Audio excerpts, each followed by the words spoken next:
Alright guys, tapos na tayo magpa-install. Okay, we're heading to Pangasinan na. Gearing up muna. Gear up, gear up.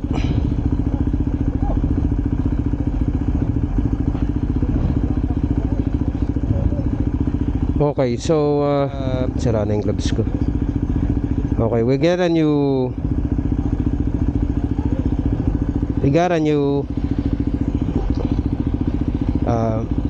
RFID. Alright, sabi ni Kuya, I'll just give the... Nag-load ako ng 500. Bigay ko lang, patap ko lang yung card.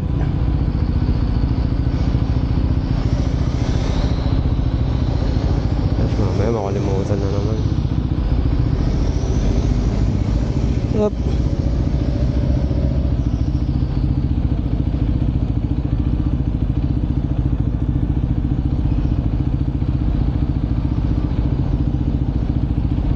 Di pa ba magre-reflect yung niload ko? 131, Nag-load pa ako ng 500 pa. Thank you. Okay, let's go.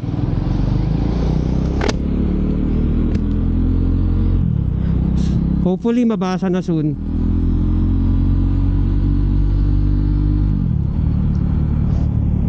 Umutan ko na namang isa lang.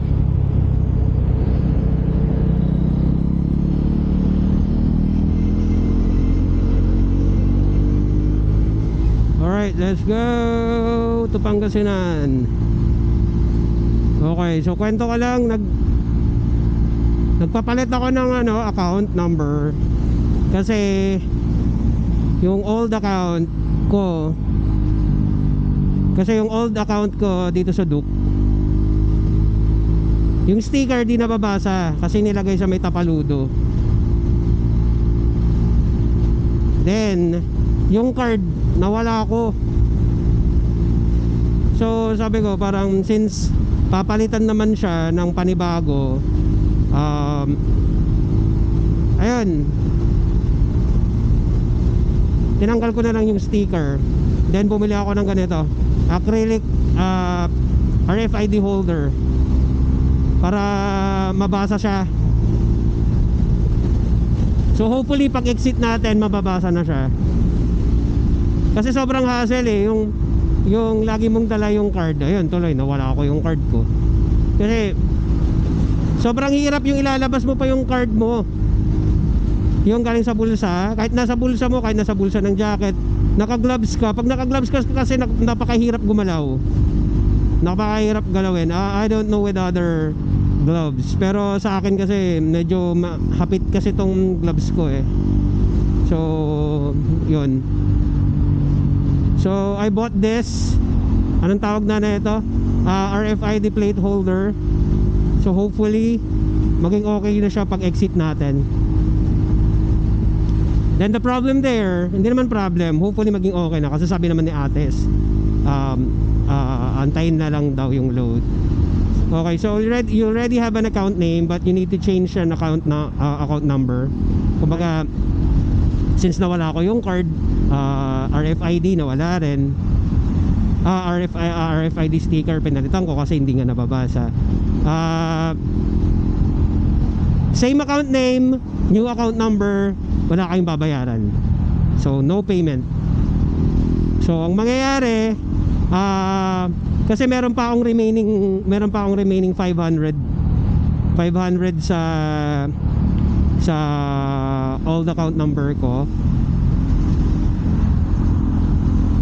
Okay, ita-transfer na lang yung amount from the old account to the new account. So mangyayari, 200 pesos muna yung maita-transfer, then the rest will be transferred. It will be transferred tomorrow. Biyahe ako ngayon syempre, so nag-load na lang ako ng 500 pesos. So ayun, there's no payment for change account but should be same name. Kasi if it's a new account kasi wala rin babayaran actually. Pero ayun nga, initial load is 500 kapag load ka ng Easy Trip. Ewan ko, hassle kasi ng Easy Trip eh. Napaka-arte ng system nila. Unlike kay AutoSwift nasa tapaludo yung sticker, pero grabe, detected ka agad yan. Mapa SLEX, TPLEX, nadedetect ka agad yan. Pero yung Easy Trip nasa tapaludo, hindi niya ma-detect. I don't know, siguro sa ano yun, sa pagkaka form nung scanner nila, pagkakapwesto.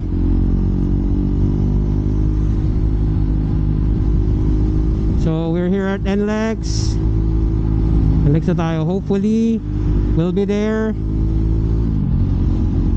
bago mag 5. Uy, nakaduk si kuya.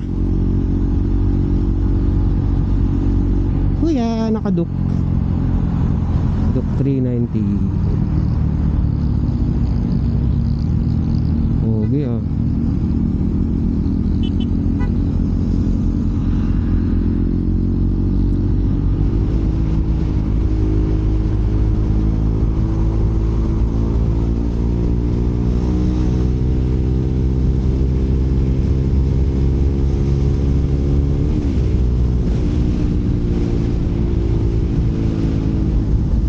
Babayadak na tayo. 30 minutes, medyo mabagal pa. Takbo natin ah. Hirap sumingit minsan sa mga truck, kakatakot. Nakailaw pala yung MDL natin para kitang kita tayo. Yung yellow. Laking tulong yan para maging visible ka sa daan. Actually malaking tulong din yung ano, malaking tulong din ang loud pipe dito. Kasi pag marinig ka nila, ano na yan, gigilid na sila. Hindi naman sa gigilid, pero ang tawag na ito, walang mag-overtake kasi alam nilang daan. Yan ka na, parang ano. Okay, pakita ko sa inyo kung paano ko i-connect yung phone ko sa Duke. Okay, so ito yung one of the feature na gustong gusto ko dito sa Duke. Ito, kukonect natin ha. So punta lang tayo ng menu, KTM My Ride, audio. Actually naka automatic pairing na yan. So click lang natin na ganyan, madedetect nya na yan. Ayan, yan yung lumalabas. So makikita nyo, nakalagay dyan yung pinapatugtog ko sa intercom. So next natin, mostly mga music ko, mga ano eh, mga pang wedding. Ayan, 1975, It's Not Living. That's one of the feature na gusto ko rin dito sa TFT display ni Duke. Ano siya, automatic siya nagdi-dim kapag gabi. Kumbaga dadaan ka sa tunnel, nagda-dark siya. Tapos kapag kalabas ka na ng tunnel, sunlight ulit, liliwanag ulit siya. Ayos ating doon. Ito yung ano, Tulaok overpass. Bale ito guys, dito yung ano, ito yung grabe yung, yan yung grabe yung baha last time. Yung umalis kami ng Baguio 9 PM, nakauwi kami ng bahay 8 AM. Siguro nakarating kami dito kasi anong oras lang naman ang biyahe from Baguio. So if sabihin na natin 9 PM kami Baguio, siguro andyan kami ng mga ano na 12 or magto 12. Pagdating dyan, grabe, sabihin na natin 12, sipin mo 12 midnight to 8 AM. Siguro nakalagpas kami dyan mga ano na, mga 6 AM.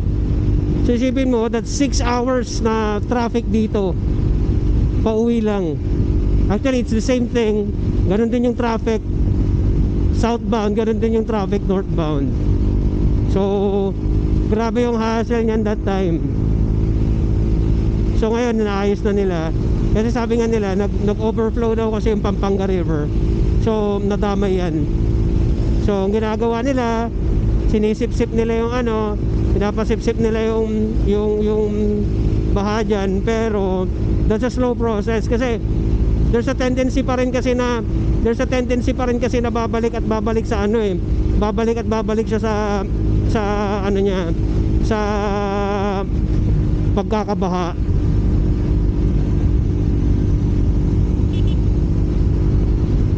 Ayun. So, ayan, may nakasabay tayo naka-bistrom.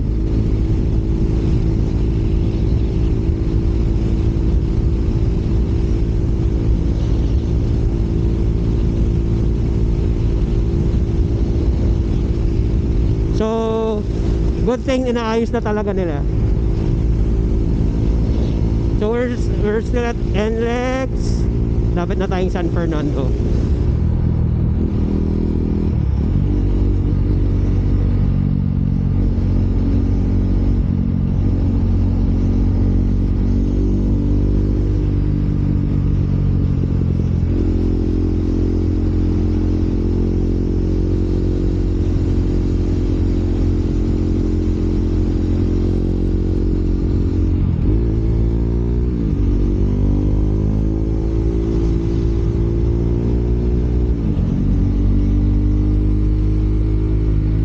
Sarap pa sana mas mag-lean po. Kasi hindi masyadong ma-curve eh. Okay, going north. Clear.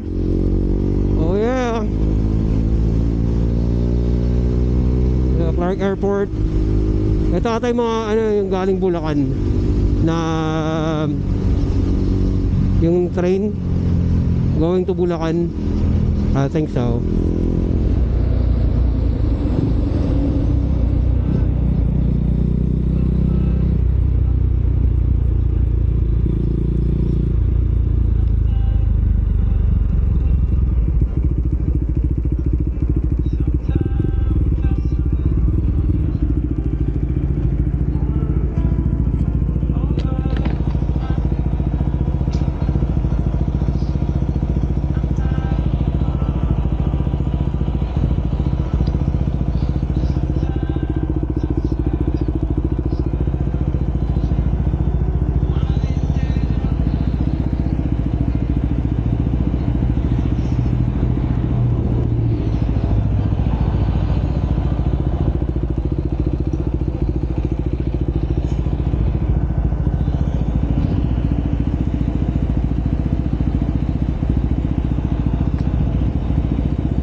Let's go. Payo lang saglit.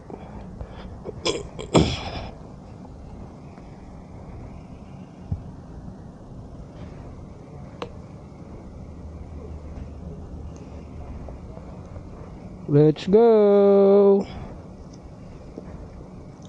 Rekta na tayo na ito. Hopefully by 5 PM. Ay! Sa Ordaneta na tayo.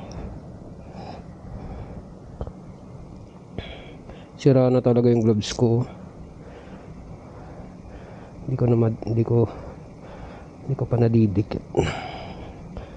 Wala na rin yung smart touch niya. Hindi na ako makanavigate sa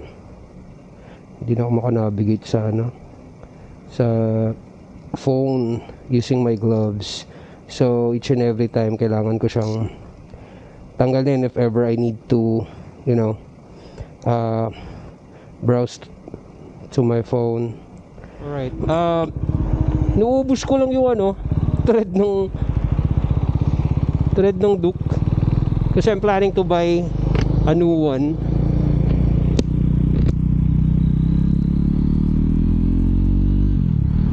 So ang plan ko ay bili ako ng Shinko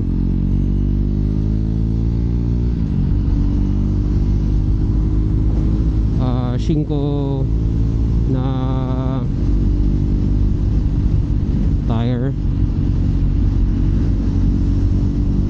First plan ko mag-ano sana ako, mag-oversize ako, dadagdag ako 180, no, so 180, 160, 60, 17. Kaso napansin ko parang parang siyang nagdo-donut, di na sa stretch, basta pangit siyang tignan, hindi siya bagay sa hindi siya bagay sa Duke parang siyang bilog na bilog. So I'm planning to still stay sa size which is 150, 60, 150, 60, 17. Yun yung plan ko. And I will stay stuck pa rin sa sa harap. Kasi if I change to 160, 60, 17, I'll be changing the front as well. 120, 70, 17. Siguro by next month.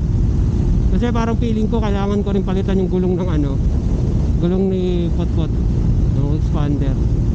So ayaw ko kung ano mauuna. As per checking sa calendar kasi mas maraming time na magagamit si Potpot. So baka unahin ko yung tire ni Potpot. Kasi may naririnig akong parang vibration eh. So feeling ko sa tires yun, need na rin palitan.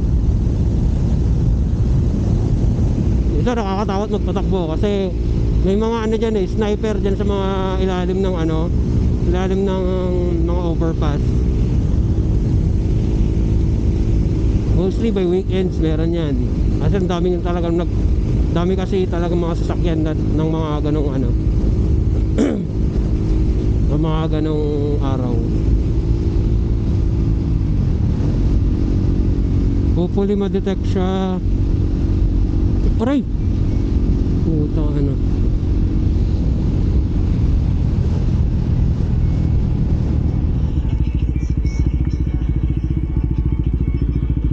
Yun! Good job! So detect siya boy.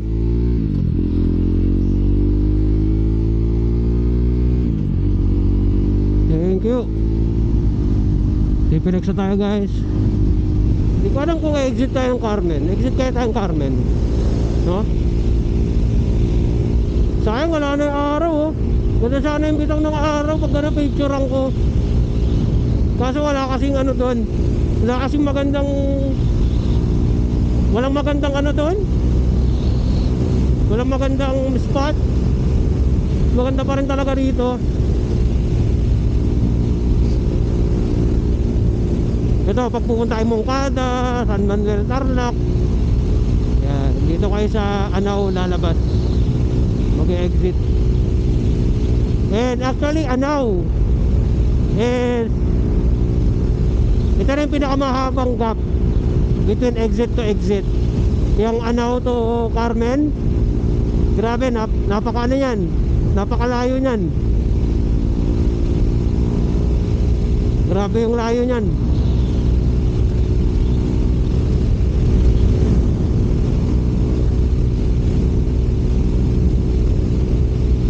Exit lang siguro order na ito, baka mabutan ako ulan eh. Kapal na ito oh.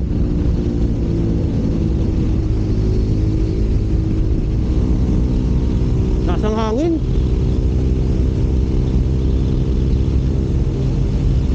Para tayo layover. Laybay. Para tayo laybay. Picturean ko lang si Duk. Ay baka babagsak yung ulan.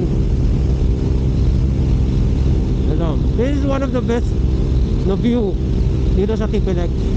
Yung kaharap mo yung bundok ng Nueva Ecija. Huli wag umulan, may nakakamoy na ako. Diretso lang. Ayan lang. Daming sakyan eh. Naku, papatak na ulan boss. Sagpasan lang natin to. umuulan eh. Kahit ng kalsada, putang ina. Aray! Putang ina na. Ako. Nagpasal lang natin yung ulap. Kapal ng ulap oh. Marami pa namang mga laybay dyan. Kapal ng ulap. 2 bars. Abot pa yan. Dapat naman na tayo. Maambon. Nako, dito pa sa Pawala yung umaambon. Dapat na tayong Carmen. Ganda ng race ng araw oh. Woo!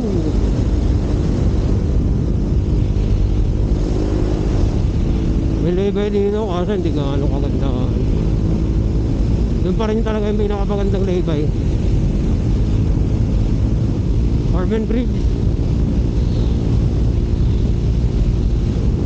or Rosales Bridge.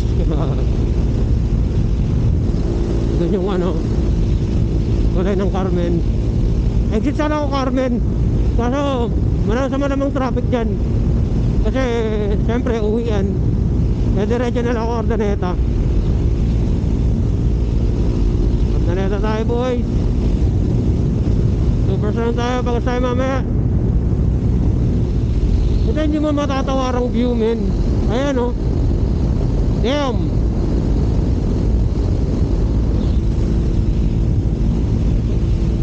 Ah.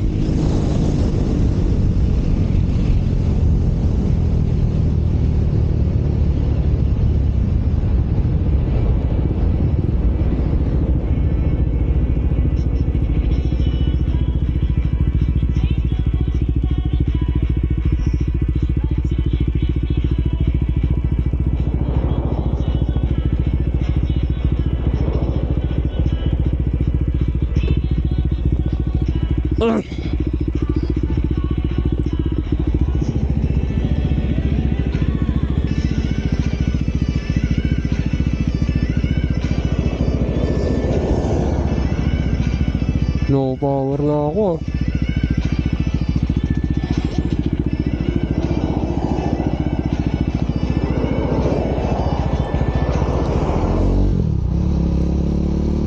Okay, Ordaneta na tayo guys. So dito ko na siguro tatapusin ang aking vlog. We're here 3 hours lang kasama ng traffic ng EDSA. So we're here at my hometown na. Ito kay SBG bukas. Pahinga muna siguro ako today. So that's it. Ayan yung ano, city ng Ordaneta, City Hall. Robot na ata talaga nung ano. Salita ko ng salita kanina. Hindi pala nakarecord. Gulo.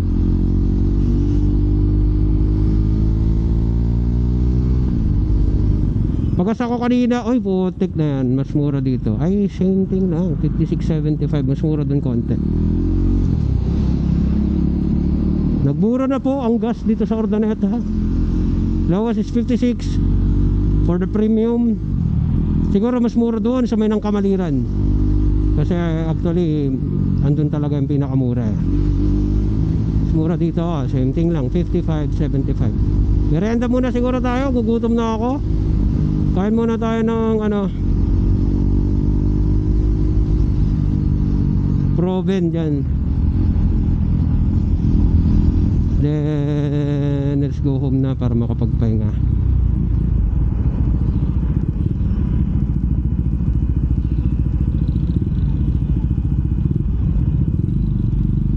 Kain muna tayo rito sa mga kumakain na Proven.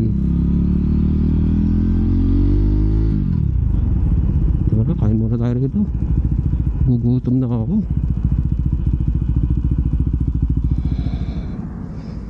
Let's go.